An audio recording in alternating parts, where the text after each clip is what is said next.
Mapalad ang bumabasa at ang nangakikinig ng mga salita ng hula at tumutupad na nangasusulat doon, sapagkat ang panahoy malapit na.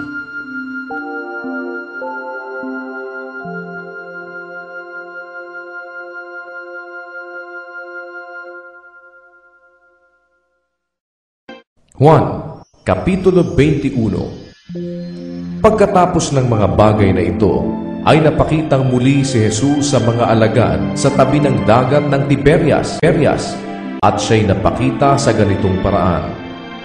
Sama-sama nga si Simon Pedro at si Tomas na tinatawag na Didimo at si Natanael na taga-Kana ng Galilea at ang mga anak ni Zebedeo at dalawa pa sa kanyang mga alagad. Sinabi sa kanila ni Simon Pedro, "Mangingisda ako." Sinabi nila sa kanya, "Kami man ay magsisisama sa iyo." Sila'y nagsiyaon at nagsilulan sa daong, at ng gabing yaon ay wala silang nahuling anuman. Ngunit nang si Jesus ay tumayo sa baybayin, gayon may hindi napag-alaman ng mga alagad na yaon ay si Jesus. Sa kanila nga'y sinabi ni Jesus, "Mga anak, mayroon baga kayong anumang makakain?" Nagsisagot sila sa kanya, "Wala." At sa kanila, "Ihulog ninyo ang lambat sa dakong kanan ng daong at makakasumpong kayo." Inihulog nga nila at hindi na nila mahila dahil sa karamihan ng mga isda. Yaong alagad nga na inig ni Jesus ay nagsabi kay Pedro, "Ang Panginoon nga."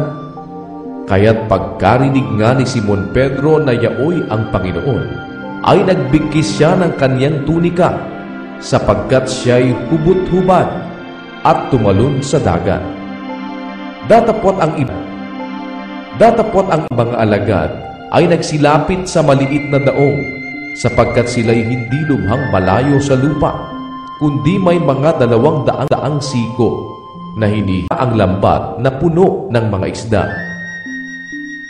Kaya't nang sila'y magsilunsad sa lupa, ay nakakita sila doon ng mga bagang uling at isda ang natagay sa ibabaw at tinapay.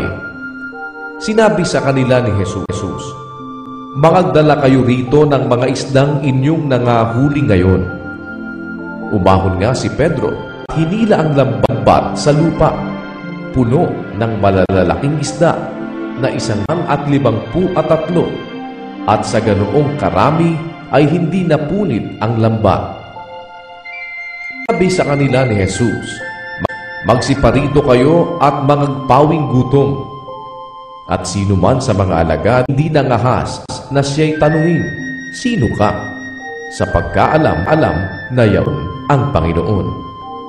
Lumapit siya at dinampot ang tinapay, at sa kanila'y ibinigay, at gayon din ang isda. Ito'y ang ikatlong pagpapakita ni Jesus sa mga alagad, pagkatapos na siya'y mag-on sa mga patay. Kaya't nang mga kapagpawing gutom sila, ay sinabi ni Jesus kay Simon Pedro, "Simon, anak ni Juan, iniibig mo baga ako ng higit kaysa mga ito?" Sinabi niya sa kanya, "Oo, Panginoon, nalalaman mo na kita'y iniibig." Sinabi niya sa kanya, "Pakanin mo ang aking mga kordero." Sinabi niya sa ikalawa, "Simon, anak ni Juan, iniibig mo baga ako?" Sinabi niya sa kanya, "Oo, Panginoon, nalalaman mo na kita'y iniibig." Sinabi niya sa kanya, "Alagaan mo aking mga tupa."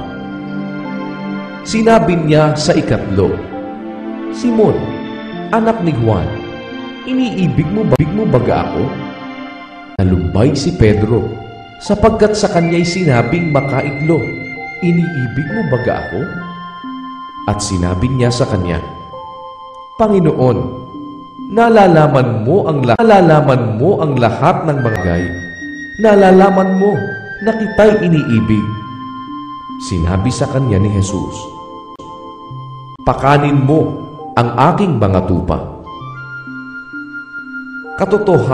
Katotohanang sinasabi ko sa iyo, nang ikaw ay bata pa, ikaw ay nagbibihis, at ikaw ay lumalakad kung saan mo ibig.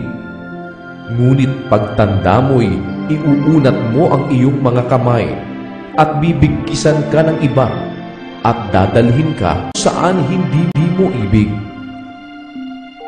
Ito nga'y sinalita niya na ipinaalam kung sa anong kamatayan ang iluluwalhati niya sa Diyos. At pagkasalita niya nito, ay sinabi niya sa kanya, "Sumunod ka sa akin." Si Pedro, paglingon ay yaong alagad na iniibig ni Jesus na sumusunod, na siya ring humilig sa kanyang paghapon at nagsabi, "Panginoon, sino ang sa iyo'y magkakanulo?"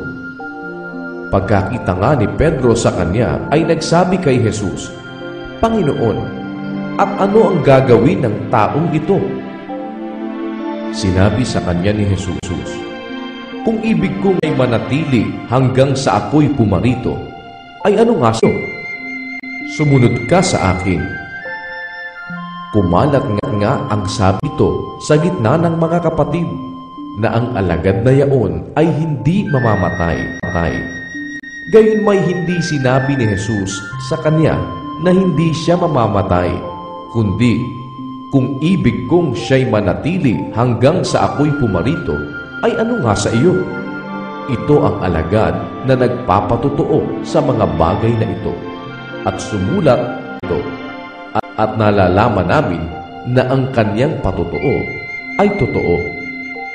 At mayroon ding iba't ibang mga bagay na ginawa si Jesus na kung susulating isa-isa ay inaakala ko na kahit sa sanglibutan ay hindi magkakasya ang mga aklat na susulatin.